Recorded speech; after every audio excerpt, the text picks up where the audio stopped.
આવાજ એનો રણકો અને ગેનીબેન ત્રણેયને દિલ્હી મોકલવાના છે. પાવર થી બે હાથ ઊંચા કરીને બોલો, જય ભીમ, જય ભીમ. મંચ ઉપરના સૌ સન્માનનીય સાથીઓ, સમગ્ર સન્માનનીય મંચ, સૌના નામ નહીં લઈ શકું તો માફ કરજો, પણ આપ સૌ જે ઓડિયન્સમાં મારી આંખ સામે બેઠેલા છો એ તમામ લોકો મારા માટે મંચ કરતા પણ વધારે મહત્વના છે. મંચ ઉપર મારી સાથે ઉપસ્થિત માનનીય પ્રધાનજી ઠાકોર, આંબાભાઈ, માંગીલાલભાઈ, મારા સાથી ધારાસભ્ય ગુલાબસિંહભાઈ રાજપૂત, ઠાકરસિંહભાઈ, કોંગ્રેસના એસસી ડિપાર્ટમેન્ટના ચેરમેન સાથી હિતેન્દ્રભાઈ પીઠડિયા, અમારા વડગામ પાલનપુરથી પધારેલા ચેલા કાકા, હમણાં જેમણે મારા ભાગનું ઘણું બધું વક્તવ્ય આપ્યું એવા અમારા ધાનેરાના ધુઆધાર બેટ્સમેન દશરથભાઈ, પ્રવીણભાઈ વરણ, એસસી ડિપાર્ટમેન્ટના બનાસકાંઠા જિલ્લાના ચેરમેન નિલેશભાઈ, મંચ ઉપર જે બધા અનેક ઓળખીતા પરિચિત ચહેરા, આપ સૌ ઓડિયન્સમાં બેઠેલા દલિત સમાજના, સર્વ સમાજના સાથીઓ, કોંગ્રેસ પક્ષના, કોંગ્રેસ પરિવારના બધા માણસો, રામજીભાઈ, તમામે તમામ હોદ્દેદારો, આપ સૌને હૃદયપૂર્વક મારા ક્રાંતિકારી જય ભીમ ઇન્કલાબ જિંદાબાદ પાઠવું છું. જમવાનું મારે પણ બાકી છે અને ગરબી આકરી છે, છતાં આજે આ તમામ લોકોની સામે નતમસ્તક વંદન એટલા માટે થઉં છું કે આવી 42-45 ડિગ્રીની ગરમીમાં બરાબર આ જ તારીખ અને આવો દિવસ અને વાવ થરાદ સુઈગામના પંથકના દલિત સમાજના લોકોએ, હું જયારે આસામની જેલમાં હતો ત્યારે એવો સંદેશ આપેલો કે ગાંધીનગરના દિલ્હીમાં બેઠેલી સરકારને થઈ ગયેલું કે હવે જો જિગ્નેશ મેવાણીને જેલમાંથી નહીં છોડીએ તો કોકની સર્વિસ કરશે આ લોકો.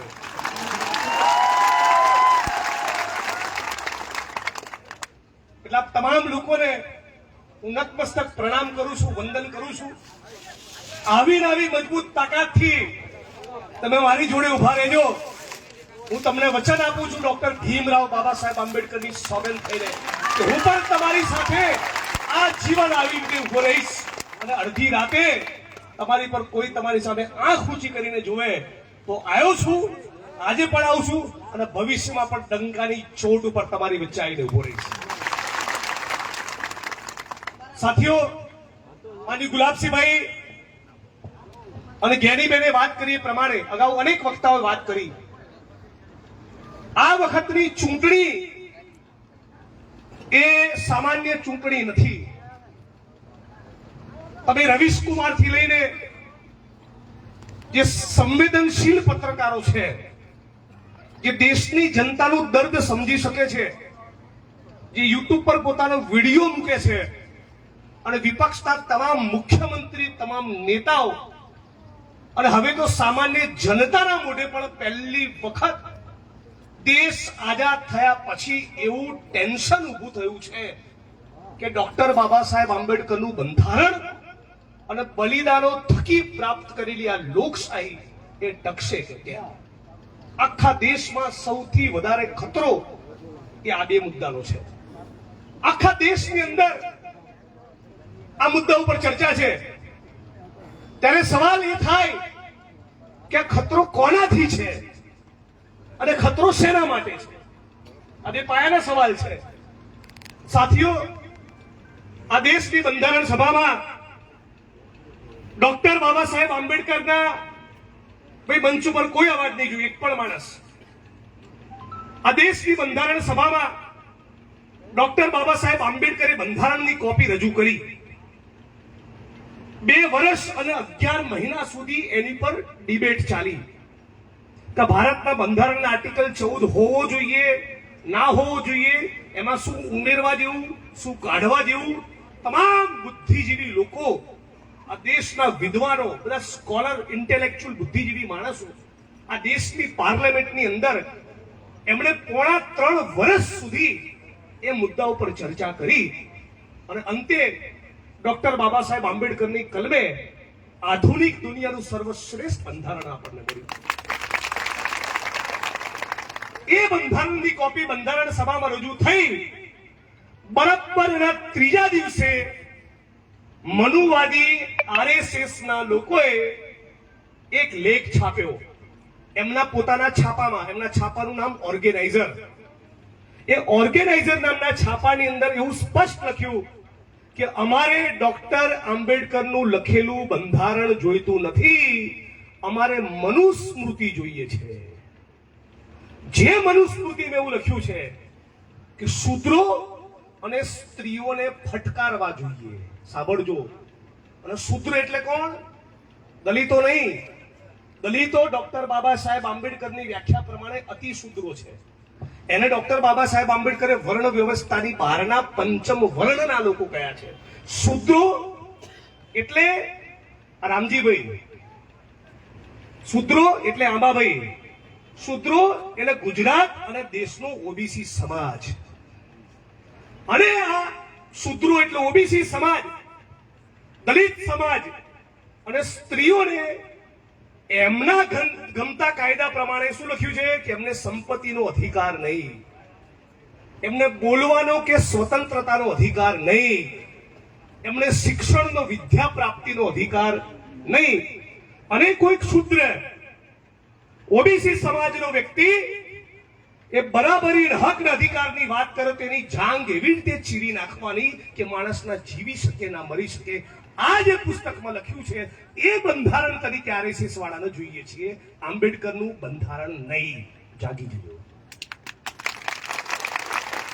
આ મારી ઘરની જોડેલી વાત નથી, એમણે પોતે લખેલા શબ્દો છે. અને આ જ લાઈન ઉપર આસામના મુખ્યમંત્રી જેણે મારી ધરપકડ કરાવી હતી એને એમણે ટ્વીટ કર્યું થોડાક દિવસ પહેલા, પછી ટ્વીટ કાઢી નાખ્યું. મેં નથી કાઢ્યું મારું ટ્વીટ, જેના કારણે આસામની જેલમાં ગયો.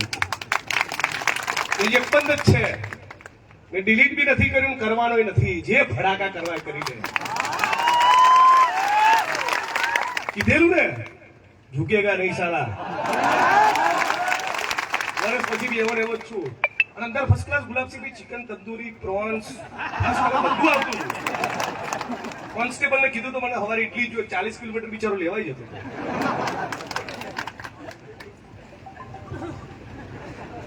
પ્રોટીન જોઈએ, પ્રોટીન શરીરમાં તો લડી શકાય. તો આ આસામના મુખ્યમંત્રીએ ટ્વીટ કર્યું અને એવું લખ્યું કે બ્રાહ્મણ, ક્ષત્રિય અને વૈશ્ય સમાજની સેવા કરવી, ચાકરી કરવી એ જ શૂદ્રોનું કર્તવ્ય છે. હવે તમે બ્રાહ્મણ, ક્ષત્રિય અને વૈશ્ય સમાજના લોકોને પૂછો તો એ કે એટલે હવે અમે ક્યાં આવું કહીએ છીએ. એટલે એમનું અપમાન કર્યું અને ઓબીસી સમાજનું પણ અપમાન કર્યું. આ એમની મૂળ વિચારધારાને આપણે પારખવાની છે. ગુલાબસિંહભાઈ, કર્ણાટકના member of parliament Anantkumar Hegde એવું સ્ટેટમેન્ટ કર્યું કે અમે આ દેશનું બંધારણ બદલવા માંગીએ છીએ. એટલે વિપક્ષના મિત્રો સમજી જાય અને દલિત આંદોલનના, આંબેડકરવાદી ચળવળના લોકો સમજી જાય કે જયારે RSS કે બીજેપી નો માણસ કે આ દેશનું બંધારણ બદલવા માંગીએ છીએ ત્યારે એક જ મતલબ થાય કે બંધારણ ખતમ કરવા માંગીએ છીએ. એટલે કર્ણાટકના દલિત સમાજના લોકોએ આંદોલનનો કાર્યક્રમ રાખ્યો. વિરોધ તો કરે ને, આવું કોઈ સ્ટેટમેન્ટ કર્યું હોય. દિલ્હીમાં બાબા સાહેબનું બંધારણ સળગાયું તો એની પ્રતિક્રિયા તો આવવાની.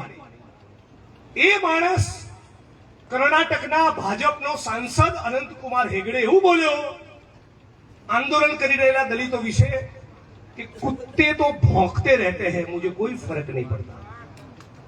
સાંભળજો, આ તાલી બગાડવાનો વિષય નથી. સમજ્યા શું કહ્યું તમને? તમને તમારા માટે શું સંબોધન કર્યું? ભારતીય જનતા પાર્ટીના અનુસૂચિત જાતિ મોરચામાં બેઠેલા મહામૂર્ખો, તમને કહું છું. શું કીધું? તમારા ભારતીય જનતા પાર્ટીના અનંતકુમાર હેગડે વિરોધ પ્રદર્શન કરી રહેલા દલિત સમાજના લોકોને એવું કીધું કે કુત્તે તો ભોંકતે રહેતે, મુझे कोई फर्क पड़ता नहीं. છે હજી ડફોળ કોઈ જેને જવું છે? છે હજી કોઈ જવા માંગે છે ભાજપમાં કોઈ? સમજી લેજો, અમને બરાબર ઓળખી લેજો. મુદ્દા નંબર 2, હરિયાણાના ફરીદાબાદની અંદર 31 વર્ષના જીતેન્દ્ર કુમાર અને એમની પત્ની રેખાબેન, આરએસએસ ના લોકો એમનું ઘર સળગાવી નાખનારો પ્લાન કર્યો. એમના ઘર ઉપર પેટ્રોલ છાંટી દીધું. માંડ બંને પતિ પત્નીનો બચાવ થયો, પણ એ આગની અંદર આ 31 વર્ષ જીતેન્દ્ર કુમાર અને રેખાબેનના 9 મહિનાની દીકરી અને 2.5 વર્ષનો દીકરો એ ભડથું થઈ ગયા. અને આ ઘટના વિશે માનવતા કંપી જાય એવી દલિત અત્યાચારની આ ઘટના વિશે ભાજપના યુનિયન મિનિસ્ટર વીકે સિંઘે મીડિયા સમક્ષ એવું નિવેદન આપ્યું कि कुत्तों के ऊपर कोई पत्थर फेंके इसमें सरकार क्या करे? समझो છો ને? તમારી શું કિંમત કરી રહ્યા છે કૂતરાઓ જોડે? આ દેશ આઝાદ થયો, બંધારણ બન્યું, દલિત સમાજના લોકો કેન્દ્રમાં મંત્રી થયા છતાં આ આરએસએસ અને ભાજપના લોકો તમને કૂતરાઓની સાથે સરખાવે છે. કોંગ્રેસ પાર્ટીથી કદાચ કોઈને અસંતોષ હોય ને, કે જિગ્નેશભાઈથી પણ અસંતોષ હોય કે વાંધો હોય, તો હું સમજી શકું છું. જાહેર મેની માફી માંગવા તૈયાર અને સુધારીશું મારી ભૂલ પણ બાકી દુશ્મનના કેમ્પમાં જવું એ ડોક્ટર બાબા સાહેબ આંબેડકરનું અપમાન કરવા બરાબર છે. આ દેશમાં તમામ પોલિટિકલ પાર્ટીઓ છે. સમાજવાદી પાર્ટી, તૃણમૂલ કોંગ્રેસ, આમ આદમી પાર્ટી, સીપીઆઈ, સીપીએમ, તમિલનાડુમાં ડીએમકે, કોંગ્રેસ પક્ષ, આ દેશની તમામ પોલિટિકલ પાર્ટી અને ભારતીય જનતા પાર્ટી વચ્ચે પ્રમુખ અંતર છે, મુખ્ય અંતર. આ દેશની તમામ પોલિટિકલ પાર્ટીઓ સામે બનાસકાંઠા જિલ્લાના લોકોને, ગુજરાત અને દેશની જનતાને નાનો મોટો વાંધો વચકો હોઈ શકે છે, અસંતોષ હોઈ શકે છે, એ સ્વીકાર અમે કબૂલીએ છીએ. પણ આ દેશની તમામ પોલિટિકલ પાર્ટીઓમાંથી એક પણ પાર્ટીનો એજન્ડા એ ડોક્ટર બાબા સાહેબ આંબેડકરનું બંધારણ ખતમ કરવાનો નથી, સિવાય કે આરએસએસ અને ભાજપ. આ વસ્તુ તમારા મગજમાં ફિટ કરી લેજો. આ દેશની તમામ પોલિટિકલ પાર્ટીના તમામ ધારાસભ્ય, સંસદ સભ્ય, મંત્રી સામે નાનું મોટું મન દુઃખ હોઈ શકે. જોઈએ એવી યોજના કદાચ કોઈએ લાગુ ના કરી હોય, એ બધી જ ફરિયાદો સાચી, પણ બંધારણ ખતમ કરવું એક જ પાર્ટીનો એજન્ડા છે, એનું નામ છે ભારતીય જનતા પાર્ટી. અને એના માટે કહું છું કે એને ખતમ કરીને એના સુપડા સાફ કરવાનો, એનો રગડો કાઢી નાખવો એ જવાબદારી તમારી બને. આ ગુજરાતની અંદર ઉના કાંડ થયો, ગયા નરેન્દ્ર મોદી જોવા શું નિવેદન કર્યું કે મારના હે તો મુझे મારો, મેરે દલિત ભાઈઓ કો મત મારો. એટલે તને કેમ મારે કોઈ? અમે તો બંધારણમાં માનીએ છીએ. નાટકીય અંદાજમાં કીધું એટલે દલિતોનો શું મલમ લગાડવાની કોશિશ કરી. હા, કેટલો બધો પ્રેમ હશે. અને આ જ ભાઈ જયારે ગુજરાતના મુખ્યમંત્રી હતા અને હાથીની અંબાડી ઉપર બાબા સાહેબનું બંધારણ લઈને નીકળ્યા હતા દલિતોનો રાજી કરવા, એ જ સમયમાં સુરેન્દ્રનગરના થાનગઢમાં 19 વર્ષના દલિત દીકરાની છાતી પર આતંકવાદી હોય એ રીતે AK-47 રાઇફલથી ગોળીઓ વરસાવેલી. આ ઓળખી લેજો. આ ઉના કાંડ વખતે પણ જે ઘટના બની એનો ન્યાય નથી મળ્યો. ભાનુભાઈ વણકરે આત્મવિલોપન કર્યું પાટણમાં, પાટણની કલેક્ટર કચેરીમાં. એમને પણ આ સરકારે ન્યાય નથી આપ્યો.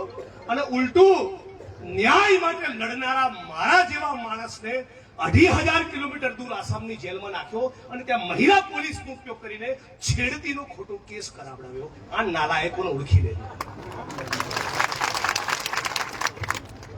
આજે હું નથી ઈચ્છતો કે તમે તાળીઓ પાડો.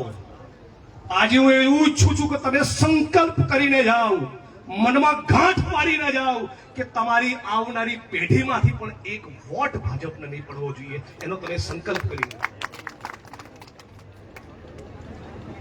આજે કોંગ્રેસ પાર્ટીના મેનિફેસ્ટોની અંદર જે દલિત સમાજ માટેના મુદ્દા લેવડાયા છે ને, એ તમારા દીકરાએ લેવડાયા છે. 135 કરોડની જનતા અને એમાંથી કોંગ્રેસ પાર્ટીનો મેનિફેસ્ટો લખવા માટે જે 16 જણાની કમિટી બની એમાં રાહુલ ગાંધીએ મને મૂક્યો હતો અને એમાં મેં પહેલું વાક્ય લખાવડાયું છે કે વાલ્મીકી સમાજનો કોઈ સફાઈ કામદાર એક ગટરમાં ઉતરીને ના મરે એના માટેના આધુનિક મશીનો વસાવવામાં આવશે અને જ્યાં કોંગ્રેસ પાર્ટીની સરકાર છે ત્યાં જિગ્નેશભાઈ પોતે જશે અને કહેશે આ યોજના આપણે જાહેર કરી લઈને આપણે લાગુ કરો આપણા રાજ્યમાં ખાલી લખીને છૂટી જવાની વાત નથી આજ મેનિફેસ્ટોની અંદર એવું પણ લખાવડાવાયું એવું પણ લેવડાયું છે આપણે કે રામાસ્વામી પેરિયાર જ્યોતિબા ફૂલે સાવિત્રીબાઈ ફૂલે ડોક્ટર બાબા સાહેબ આંબેડકર સંત રવિદાસ સંત કબીર નાનક આજે જાતિ વ્યવસ્થાની સામે સર્વ સમાજની એકતાની સમાનતાની માનવતાની વાત કરનારા જે પણ સંતો મહાપુરુષો થઈ ગયા એમના જીવન એમના કાર્યો અને એમની વિચારધારા પાઠ્યપુસ્તકમાં બધાને ભણાવવામાં આવશે આખા દેશના વિદ્યાર્થીઓ દોસ્ત આ બાજુ ભાઈ તું વિરામ લઈ લે બેસાડી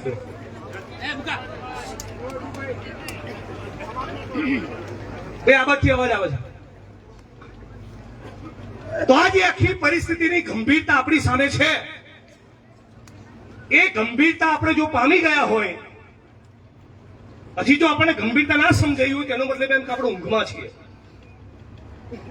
દિલ્હીની સડકો પર બાબા સાહેબના બંધારણને સળગાવે આરએસએસ અને ભાજપના નેતાઓ ખુલ્લેઆમ લખે કે આંબેડકરનું બંધારણ ના જોઈએ એવું કે ડોક્ટર આંબેડકરના બંધારણને દરિયામાં ફેંકી દો અને પછી પણ દલિત સમાજનો કોઈ એક પણ વોટ ભારતીય જનતા પાર્ટીને મળે આ દેશના બંધારણ અને ડોક્ટર બાબા સાહેબ આંબેડકરનું ઘોર અપમાન છે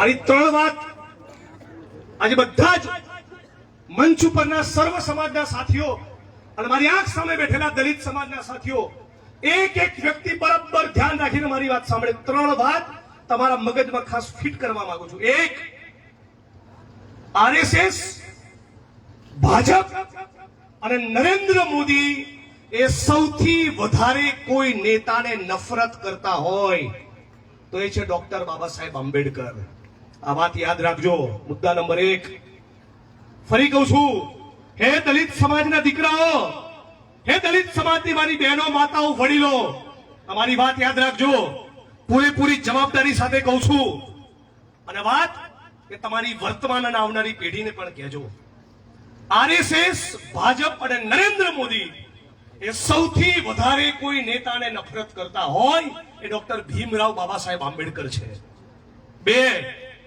આરએસએસ ભાજપ અને નરેન્દ્ર મોદી એ સૌથી વધારે કોઈ પુસ્તકને નફરત કરતા હોય તો ડોક્ટર બાબા સાહેબ આંબેડકરનું સંવિધાન આ દેશનું બંધારણ છે અને 3 આરએસએસ અને ભાજપ અને નરેન્દ્રભાઈ એ સૌથી વધારે કોઈ યોજના અને કોઈ નીતિને નફરત કરતા હોય તો ઓબીસી આદિવાસી અને દલિત સમાજને મળનારી અનામત છે આ 3 વાક્યો તમારા મગજમાં ફિટ કરી લેજો બીજું કંઈ તમારે સમજવાની જરૂર નહીં મહારાષ્ટ્રની અંદર હમણાં થોડાક દિવસ પહેલા ગયો હતો ત્યાંના લોકોએ મને કહ્યું કે જિગ્નેશભાઈ મહારાષ્ટ્રમાં 67,000 એ સરકારી સ્કૂલો બંધ કરી દેવાના છે મોંઘી ફી લેનારી કરોડપતિઓએ ખોલેલી સ્કૂલો નહીં જનતાના તમારા અને મારા ટેક્સના પૈસાથી ગરીબો માટે સામાન્ય લોકો માટે ચાલતી સરકારી સ્કૂલો બંધ કરવાના છે કેટલી 67,000 તમને ખબર છે કેમ દલિત સમાજનો જે વર્ગ બેંકોમાં નોકરી કરતો થયો રેલવેમાં નોકરી કરતો થયો બીએસએનએલમાં નોકરી કરતો થયો ઓએનજીસીમાં નોકરી કરતો થયો આઈઓસીમાં નોકરી કરતો થયો તલાટી બન્યો શિક્ષક બન્યો કોન્સ્ટેબલ બન્યો આઈપીએસ બન્યો આઈએસ બન્યો એમપી બન્યો એમએલએ બન્યો આ બધા એ સરકારી સ્કૂલોમાંથી ભણીને તૈયાર થયેલા છે સરકારી સ્કૂલો તમારી બંધ કરી દેવાની આ સરકારનો નિર્ણય છે અને બીજી બાજુ મોંઘવારી એટલી પ્રચંડ શિક્ષણનું એવું વેપારીકરણ શિક્ષણનો એવો વેપલો કે આદિવાસી, ઓબીસી, દલિત, આ ગરીબ વર્ગો એ પ્રાઇવેટ સ્કૂલ કે કોલેજમાં પોતાના બાળકને, પોતાના વિદ્યાર્થીને ભણાવી શકે નહીં. સરકારી સ્કૂલો બંધ અને પ્રાઇવેટમાં એટલું મોંઘું કે ભણાઈ શકે નહીં. પણ છતાં દેશના બંધારણ અને કોંગ્રેસ પાર્ટીના કારણે એક યોજના હતી, એ શિષ્યવૃત્તિની, સ્કોલરશીપની. તો નરેન્દ્ર મોદીની સરકારે આદિવાસી અને દલિત સમાજના 51 લાખ લોકોની સ્કોલરશીપ એ 3 વર્ષ સુધી રોકી રાખી. હજી શું પડતું હતું એમ, કોઈ નવી સરકારી નોકરીમાં ભરતી કરવાની નહીં. એટલે કોઈ આદિવાસી, દલિત કે કોળી પટેલ કે દેવી પૂજક કે રાવળ કે ઠાકોર સમાજનો દીકરો હવે ઓએનજીસીમાં લાગવાનો નહીં, હવે બીએસએનએલ કે રેલવેમાં લાગવાનો નહીં, હવે તલાટી કે ટીચર થવું હોય તેને પરસેવો છૂટી જાય. અને ભૂલથી વર્ષના વચલા દાડે જો નોકરીની જાહેરાત બહાર પડી તેમાં પેપર ફૂટી જાય અથવા એમાં અનામત લાગુ નહીં કરવાની. એનો મતલબ એમ કે ધીરે ધીરે કરીને તમને સિસ્ટમેટિકલી ખતમ કરવા, તમારા બધા જ સંસાધનો ચૂસી લેવા, તમારો નેતા બોલતો હોય તેને જેલમાં નાખવો, તમારા બાબા સાહેબના બંધારણને ખુલ્લેઆમ સળગાવવું અને તમને ચેલેન્જ આપી છે કે હે ભારતના દલિતો તમે તોડી લો. આવી ચેલેન્જ આપી છે આપણને. આનો મતલબ એમ થયો, આ તમે સમજી લો. હજી કોઈ જાગ્યા ના હોય તો આ ગેનીબેનને ચૂંટણી જીતાડવા માટે નથી આવ્યો, આ દેશના બંધારણને બચાવવાની વાત કરવા તમારી વચ્ચે. હવે એવી પરિસ્થિતિની તમે કલ્પના કરો કે આજથી 100 વર્ષ પછીનો ઇતિહાસ લખાશે તો એ વખતની પેઢી આપણને સવાલ નહીં પૂછે કે આ દેશના ગદ્દાર ભાજપના લોકો જ્યારે બાબા સાહેબનું બંધારણ સળગાઈ રહ્યા હતા ત્યારે તમે મોદીની પોલીસ સામે લડતા લડતા એક દિવસ જેલ ગયા હતા કે નહીં? આ ઇતિહાસ આપણને સવાલ પૂછવાનો છે. 23 વર્ષની ઉંમરે ભગતસિંહ ફાંસીના માછડે લટક્યા. આપણે ભગતસિંહની જેમ 23 વર્ષે ફાંસી નથી લટકવાનું, જિગ્નેશભાઈની જેમ આસામની જેલમાં નથી જવાનું, પણ બૂથ ઉપરના બબ્બર શેર બનીને 90-95% ગેનીબેન અને પંજાના નિશાન પર વોટિંગ થાય એટલું તો કરી શકીએ ને. આપણે ક્યાંય ફાંસી નથી જવાનું, લટકવાનું, ક્યાંય જેલમાં નથી જવાનું. તમે તમારા પોતાના જીવન માટે, તમારા દીકરા અને દીકરી માટે, તમારા ઘર પરિવાર માટે, તમારી આવનારી પેઢી માટે એક જાગૃત બનીને મતદાન કરો નહીં, મતદાન હાથ જોડીને કરાવો નહીં. અમદાવાદમાં બેઠેલા કોઈ માણસને ચાંદખેડાથી ફોન કરીને મતદાન કરવા બોલાવો નહીં. શું લેવા 14 એપ્રિલ આપણે ઉજવવાનો મતલબ છે? વાદળી રંગનો જબ્બો પહેરીને બાબા સાહેબનું સ્ટેચ્યુ દૂધથી નવડાવીને જય ભીમનો નારો લગાવવો 14 એપ્રિલના દિવસે બહુ સરળ છે, પણ આ દેશના બંધારણને બચાવવાનું આંદોલન ચાલતું હોય અને એમાં ભાગ લેવો અને એની લાઠી ખાવી, એના માટે જેલમાં જવું, એના માટે સંઘર્ષ કરવું એ જુદી વાત છે. આમાં તાલી પડવી જોઈએ.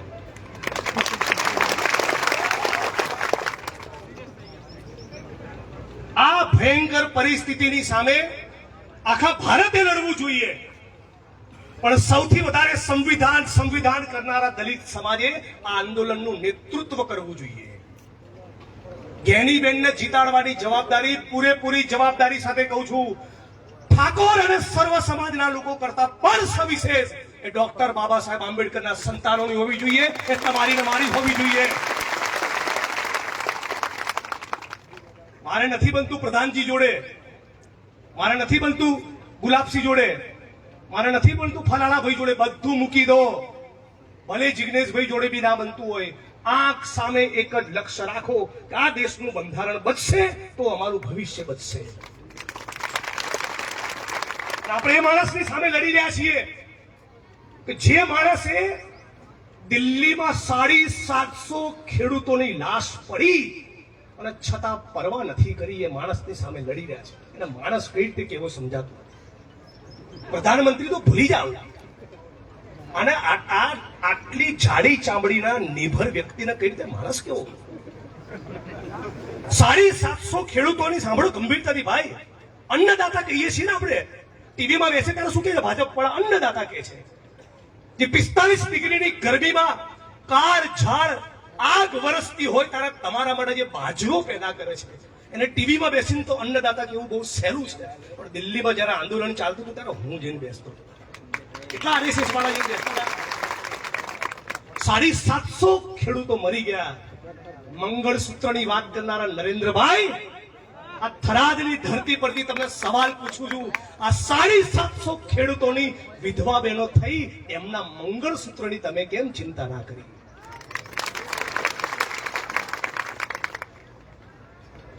અને પાછા ધીમે હિન્દુ ધર્મની વાત કરવા આવશે.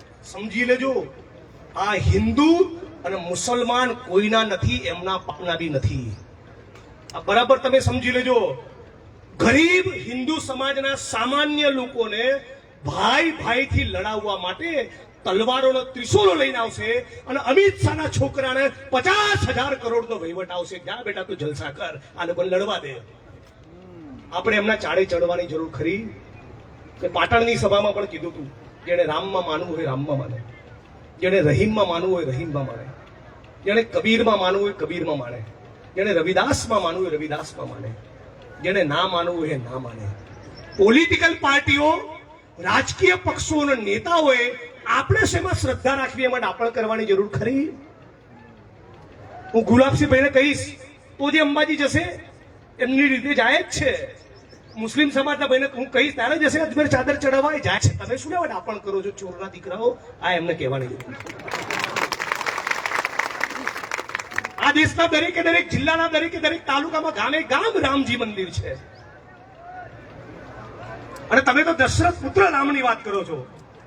પણ સંત કબીરે કહ્યું છે, ભાઈ આ બાજુ જરા અવાજ નહીં, પણ સંત કબીર સાહેબે કહ્યું છે, તમે ત્યાં બાજુ ધ્યાન ના રાખો. ભાઈ આ બાજુ શું છે? એમને જમવા દો. આપણી જે ભૂખ પર એમાં પાકી નથી. હજી 10 મિનિટ ધમધમાઈશ છે ને ટાઈમ? રેડી? પાછળથી અવાજ ના આવ્યો. એ પાછળ વાળા બધા પાડી દેજો, પાકું ને? તો આ ધર્મની વાત બરાબર આપણે સમજવાની જરૂર છે. કે ધારો કે મારું વિધાનસભાનું ક્ષેત્ર છે, હું ધારો કે મહારાષ્ટ્રમાંથી ચૂંટણી લડું છું લોકસભાની. મારે ત્યાં આંગણવાડી બનાવવાની હોય, ત્યાં મારે શાળા શરૂ કરવાની હોય, કોલેજ યુનિવર્સિટી પુસ્તકાલય બનાવવાનું હોય, લોકોના ઈલાજની વ્યવસ્થા કરવાની હોય, ત્યારે સરકારી દવાખાનામાં એમઆરઆઈ અને સીટી સ્કેનનું મશીન લાવવાનું હોય. ચલો અયોધ્યા, ચલો અજમેર ચાદર ચડાવવા નેતાઓનું કામ છે. જે લોકોને આ સાચા કામ નથી કરવા, ઉત્તર ગુજરાતમાં ઊંડા ગયેલા પાણીના તળ ઊંચા નથી લાવવા, એટલા માટે તમને ધર્મની ચોકલેટ ખવડાવે છે. ખેડૂતોને ટેકાના ભાવ નથી આપવા, ખાલી પડેલા સરકારી પદોમાં નોકરીઓ આપીને ભરતી કરવી નથી, એટલા માટે તમારી વચ્ચે ધર્મની વાત લઈને આવે છે. એવી કોઈ બાબતમાં આપણે પડવાનું નથી. કોંગ્રેસ પાર્ટીની વિચારધારા છે, આ દેશના બંધારણની વિચારધારા છે, હિન્દુ મુસ્લિમ શીખ ઈસાઈ ભારત માં કે 4 સિપાહી. આટલું જ આપણે સમજવાનું છે. આજે ખૂબ જોરથી તમારા ને મારા કરતા પણ વધારે તાકાતથી આ લોકો ભારત માતા કી જય બોલે છે. નરેન્દ્રભાઈ, આ દેશમાં દેશનું નામ રોશન કરવા વાળી કુસ્તી કરનારી દીકરીઓ 100 દિવસ સુધી એ બળાત્કારની ફરિયાદ લઈને દિલ્હીની સડકો પર બેઠી હતી, ત્યારે તમે ત્યાં જઈને કેમ ભારત માતા કી જય નતા બોલતા? મણિપુરમાં સ્ત્રીઓને નગ્ન કરી, એમના કપડા ફાડી બળાત્કાર કરી, એમના જાહેરમાં જયારે ફેરવતા હતા, ત્યારે નરેન્દ્રભાઈ ત્યાં જઈને કેમ ભારત માતા કી જય બોલતા નહોતા? મેઘાલય ભારતીય જનતા પાર્ટીનું ઉપાધ્યક્ષ આરએસએસ અને ભાજપના લોકો રંગ રેલીઓ બનાવે એના માટે ફાર્મ હાઉસ ચલાવતો હતો. ઓળખી લો આ રામના નકલી ભક્તોને. શું કરતો હતો? આરએસએસ અને ભાજપના નેતાઓ રંગ રેલીઓ મનાવે, ખોટા ધંધા કરે, એના માટે આખું રિસોર્ટ અને ફાર્મ હાઉસ ચલાવતો હતો. અને એમાં પોલીસ જયારે ધરપકડ કરવા ગઈ ત્યારે 18 વર્ષની નાની ઉંમરની 6 દીકરીઓ મળી. આમના ધંધા ઓળખી લો. આ જય શ્રી રામ બોલવા આવ્યા છે ને ભાજપ વાળા, એમનું ઓળખી લો. આ એમનું વાસ્તવિક ચરિત્ર છે. મણિપુરમાં આટલી સ્ત્રીઓ પર બળાત્કાર થયા, એમના મંગળસૂત્રની તો કોઈ દિવસ ચિંતા ના કરી. જાણો છેલ્લા 10 વર્ષમાં નરેન્દ્ર મોદીની સરકારના શાસનમાં કેટલા ખેડૂતોએ આપઘાત કર્યા? આંકડો કહું, 2.5 લાખ, 1,74,000 ખેડૂતોએ. દેશની અંદર આજે આખા બનાસકાંઠા જિલ્લાના ખેડૂત ભાઈઓને કહેવા માંગુ છું, અને વિડીયો લેનારા મિત્રોને કહું, ખાસ આ વોટ્સઅપમાં નાખજો. સમગ્ર બનાસકાંઠાના સર્વ સમાજના મારા ખેડૂત ભાઈઓને કહેવા માંગુ છું, આજની તારીખે નરેન્દ્ર મોદીની સરકારમાં આજના દિવસે એક ખેડૂતની ખેતીમાંથી થતી એક દિવસની આવક ખાલી 27 રૂપિયા છે. કેટલા? 27 રૂપિયા. અને નરેન્દ્રભાઈના પરમ મિત્ર મુકેશ અંબાણી દર 1 મિનિટે 2,35,000 કમાય છે. 2,35,000. 2003 ગૌતમ અદાણીની સંપત્તિ તમારા થરાદવાળા કેટલી હતી? 25,000 કરોડ. અને આજે 7,47,000 કરોડ. ગુજરાત સરકારનું બજેટ કેટલું? 3 લાખ કરોડ. 6.5 કરોડ જનતા માટે જે બજેટ છે એનાથી ડબલ પૈસો આ ગૌતમ અદાણી લૂંટીને બેઠો છે. આઈ જજે પાડવા વડગામ, નો પ્રોબ્લેમ. આપણે એવું ટેન્શન નહીં કરતા. જિંદાબાદ. બરાબર છે દાદા? ગૌતમ અદાણીની સંપત્તિ 7,47,000 કરોડ. મુકેશ અંબાણીની સંપત્તિ 7,50,000 કરોડ. આ બે લોકો જોડે થઈને ટોટલ સંપત્તિ 15 થી 16 લાખ કરોડ. શું બાકી રહ્યું દેશમાં લૂંટવાનું? અને પેલું ખબર ઇલેક્ટ્રોલ બોન્ડ શબ્દ સાંભળ્યો છે? જેના સાંભળ્યો હાથ ઊંચો કરો. આપણે ચૂંટણીનું ફંડ લઈ આવ્યા ચોરો જોડેથી, ખબર છે? એમાં કોની જોડેથી પૈસા લીધા જાણવું છે? દારૂનો ધંધો કરનારા લોકો જોડેથી પૈસા લાયા છે મારા વાલા નરેન્દ્રભાઈ. કોની જોડેથી?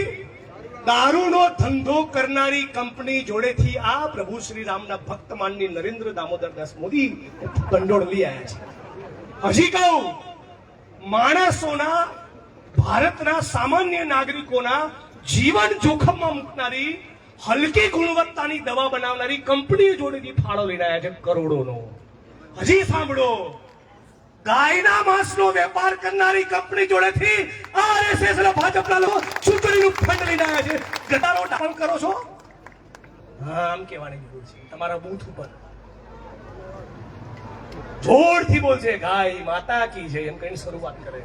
ગાયના માંસનો વેપાર કરનારી કંપની જોડેથી આરએસએસ અને ભાજપના લોકો ચૂંટણીમાં ફંડ લાયા છે. આ વાત ખોટી સાબિત કરે એટલે આપણા ધારાસભ્યના પદ ઉપરથી રાજીનામું આપવું.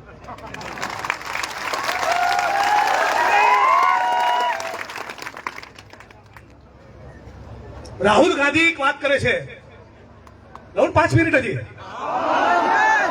જાતિ જનગણનાની વાત કરે છે.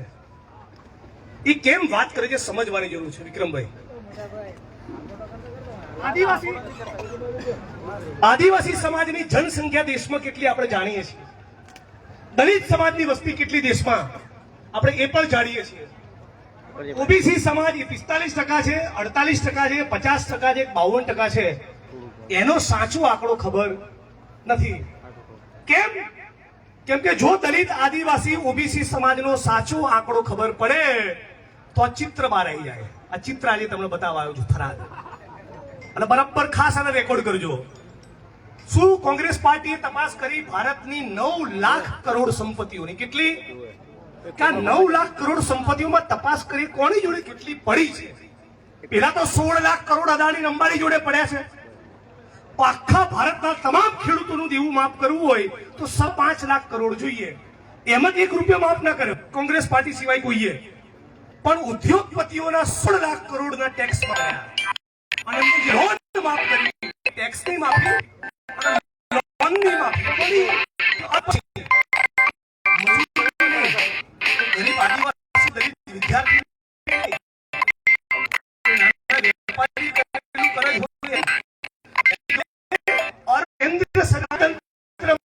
દલિત આદિવાસીઓ 75% સામે ન્યાયતંત્રમાં દલિત આદિવાસી ઓબીસી સમાજના લોકો કેટલા? ખાલી 19%. ક્યાંથી તમને ન્યાય મળે? શૈક્ષણિક સંસ્થાઓની માલિકીમાં આદિવાસી, ઓબીસી ને દલિત આમ 75%. એમની માલિકી કેટલી? ખાલી 6%. આ મોટી મોટી ચેનલોને છાપાવાળા છે, એને મીડિયા કહેવાય. એ મીડિયાના હાઉસની માલિકી દલિત, આદિવાસી, ઓબીસી 75% માંથી કેટલી માલિકી આપણી જોડે? 0%.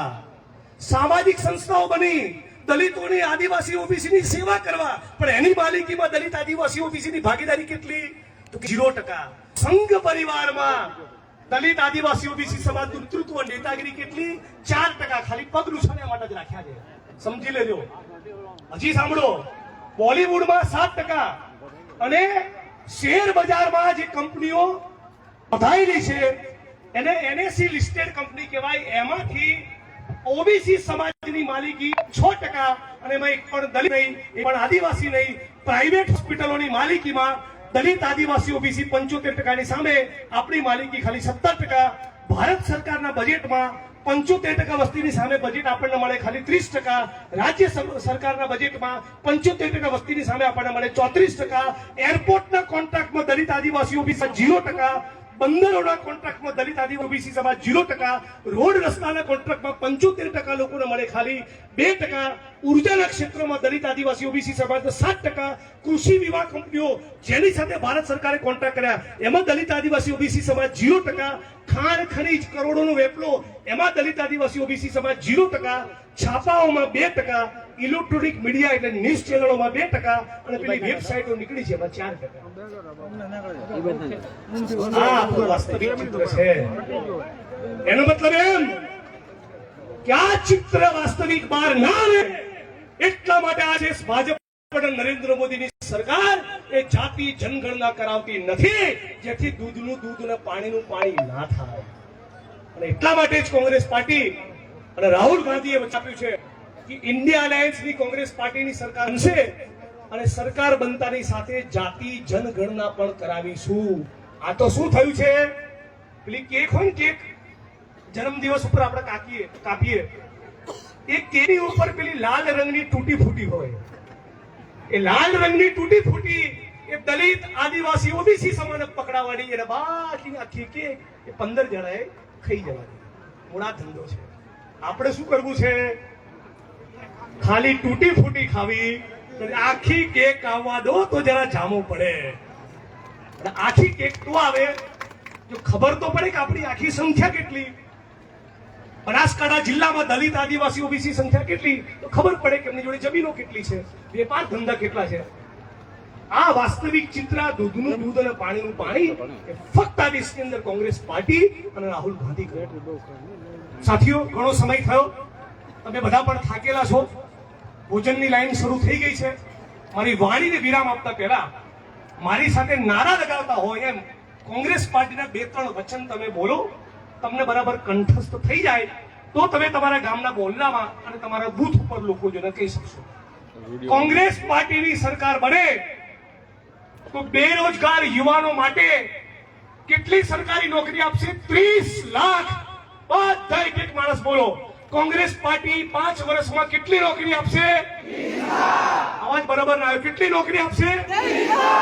કોંગ્રેસ પાર્ટીની સરકાર બને તો બેરોજગાર યુવાનોને સરકારી પદોમાં ભરતી કરી 5 વર્ષમાં કેટલી નોકરી આપશે?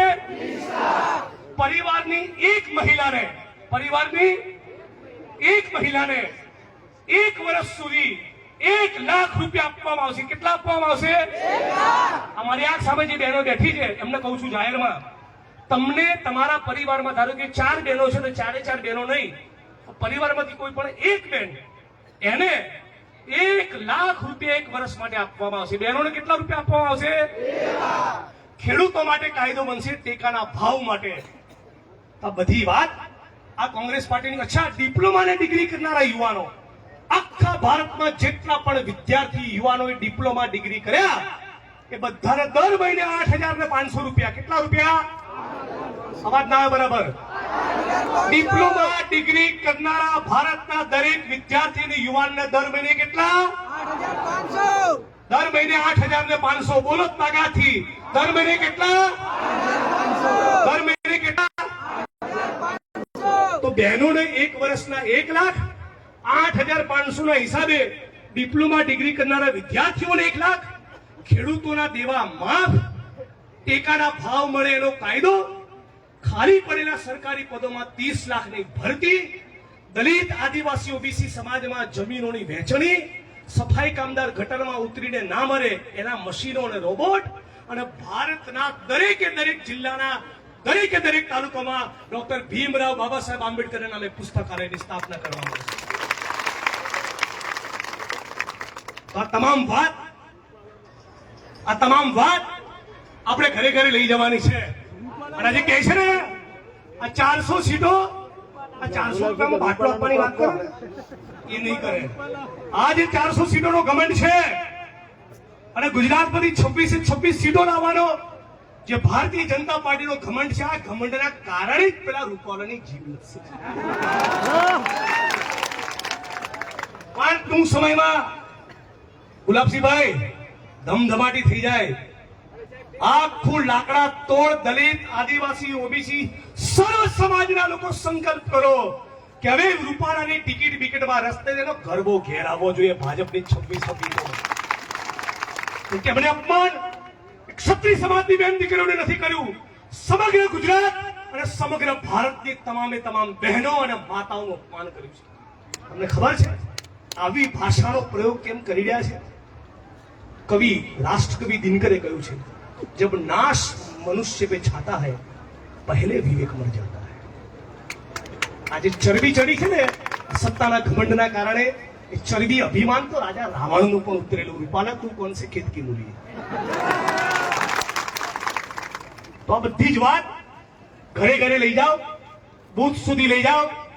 આજે તમે જિગ્નેશભાઈને સાંભળવા આવ્યા, ફૂલોની માળા પહેરાવી, સેલ્ફી લીધી, ફોટા પડાવ્યા, તાળીઓથી મને રાજી કર્યો. પણ બૂથ ખુલશે અને જો મારું માન ના રહ્યું તો ફરી મને થરાદ આવવાનું મન નહીં થાય. કે તમે નક્કી કરી લેજો. બૂથ ખુલે ત્યારે સજડ બમ રિઝલ્ટ મળવું જોઈએ. જિગ્નેશ મેવાણીએ બનાસકાંઠા લોકસભાનું ફોર્મ ભર્યું હોય અને દલિત સમાજ હજળ બંબ કેવું વોટિંગ કરે એવું બનાસની બેન ઘેરીબેન ઠાકોર માટે વોટિંગ થવું જોઈએ. આટલી તમને પ્રાર્થના અને વિનંતી કરવા માટે આવ્યો છું. બદલામાં હું આખરી સાંજ સુધી તમારી જોડે રહીશ. હું રાજનીતિ છોડી દઈશ પણ જીવનમાં કદી આરએસએસ અને ભાજપ સાથે સમાધાન નહીં કરું. એ વાતનો મેં સમજ. તમામ લોકોને પણ કહેવા માંગુ છું, બહુ દુઃખ સાથે જે બધા મિત્રો ભાજપમાંથી કોંગ્રેસમાં, એનું ખૂબ સ્વાગત. પણ સવાલ તો એ થાય છે તમે ગયા હતા કેમ? શું તમે જાણતા નથી કે ડોક્ટર બાબા સાહેબ આંબેડકરના બંધારણને દરિયામાં ફેંકવાની વાત કરી તોય એમની જોડે ગયા હતા? લાજો જરા લાજો.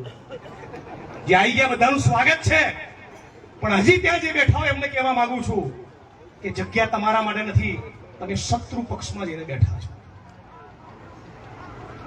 જે લોકો તમને ખતમ કરવાનો નિર્ધાર કરીને બેઠા હોય અને છતાં તમે ત્યાં જઈને બેઠો, એનો એક જ મતલબ થાય, આ બેલ મુજે માર. આ વાત દરેકે દરેક દલિત સમાજનો વ્યક્તિ સમજે એટલી વાત સાથે મારી વાણીને વિરામ આપું. હું કહીશ લડેંગે, તમારે કહેવા જીતેંગે. નારા લગાવીને બે ચાર રોટલા બોટલા ખાઈએ. લડેંગે, ઢીલું ઢસ બોલ્યા. લડેંગે, લડેંગે.